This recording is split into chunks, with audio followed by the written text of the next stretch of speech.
Hello FL gamer, সবাইকে স্বাগতম নতুন চ্যানেলে এবং নতুন ভিডিও। আজকে আমি আপনাদেরকে দেখাবো যে আপনাদের এই গেমে কিভাবে আপনারা প্লেয়ার রিলিজ করবেন আমি আপনাদেরকে দেখাবো। তাই খুব ইম্পর্টেন্স হতে চলেছে এই ভিডিওটা।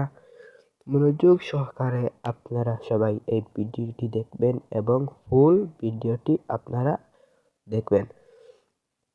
ভিডিওটি শুরু করার আগে আপনাদের কাছে একটি রিকোয়েস্ট, আপনারা এই চ্যানেলে নতুন হয়ে থাকলে চ্যানেলটিতে একটি লাইক ও ফলো দিয়ে আমাদের পাশে থাকবেন।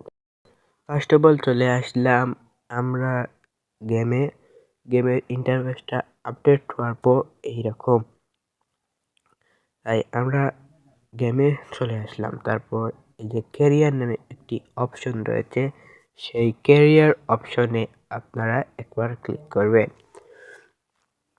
ক্যারিয়ারে ক্লিক করার পর এখানে দেখাচ্ছে রিয়াল মাদ্রিদ, যে আমাদের এই আইডিটা আছে সেই আইডিতে ক্লিক করবেন।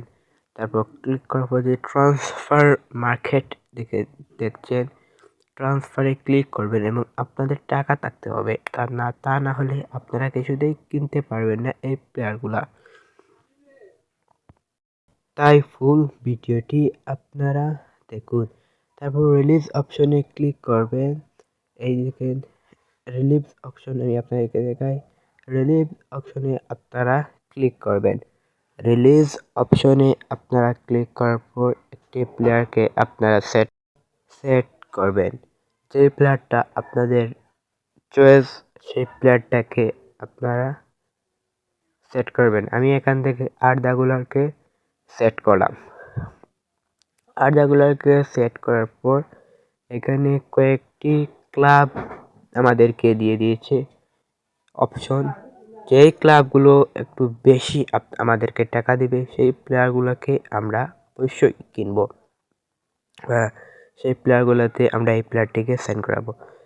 প্রথম যে অপশন আছে, এই যে একটু বেশি অ্যাড দেখাচ্ছে, তাই আমি এই অপশনটি নেব না। তারপর এখানে এই যে নরউইচ নামে একটি ক্লাব রয়েছে, সেই ক্লাবে আমি আমার প্লেয়ারটাকে সাইন করিয়ে এসে দেব। তাই আমি কনফার্ম নামে অপশনে ক্লিক করব। কনফার্মে ক্লিক করার পর সেল হয়ে যাবে। ধন্যবাদ ভিডিওটি ফুল দেখার জন্য।